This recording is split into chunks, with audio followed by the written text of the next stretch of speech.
Hey guys, so today we are diving into a tough but very necessary conversation: violence in the Old Testament, specifically in Joshua and Judges. If you've ever struggled with the idea of God commanding destruction or wondered why Israel went from a strong, united nation to complete chaos, you're not alone. We're going to break down the difference between cherem, which is, divine warfare, and hero literature. We're going to look at, the leadership in both books and talk about why character in leadership, still is so vital and is really important today. So let's start with cherem. This is a Hebrew word meaning devoted to destruction.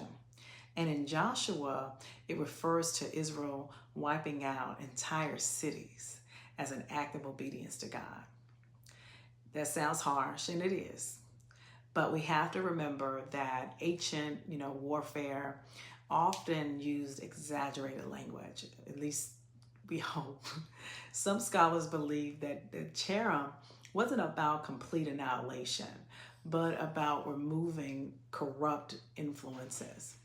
Now compare that to Judges, which is full of hero stories.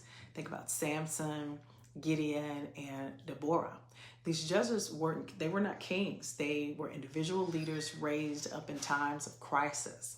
But unlike Joshua, who followed God's direct commandments, these judges often acted, impulsively and based on personal ambition, which is why you see them making so many questionable choices. Samson chasing after women, Gideon doubting God, and Jehoshaphat, his reckless vow that cost him his daughter's life.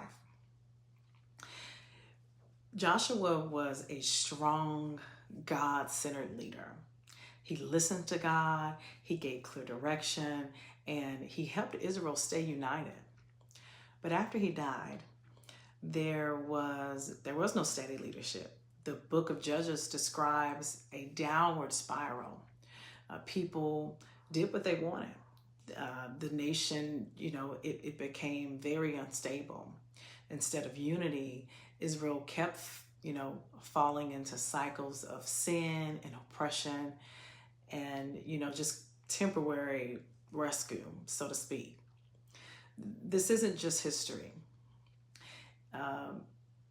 Leadership can really teach us a lot about today. When we talk about our country, when leaders prioritize justice and wisdom, there's stability. But when they act on selfish ambition or personal gain, things really fall apart. The same really goes for communities and homes. Good leadership, whether in politics, whether in church or even parenting, sets the stone for stability and growth. When you see this in the U.S. all the time, leaders, with strong character, they build trust. Corrupt ones, they bring division. In our own community, I've seen how having the right leadership can impact opportunities for youth, create safer spaces, and even shape people's future. And in my home, it's the same.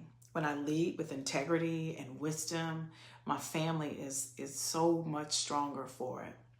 So what's the takeaway here?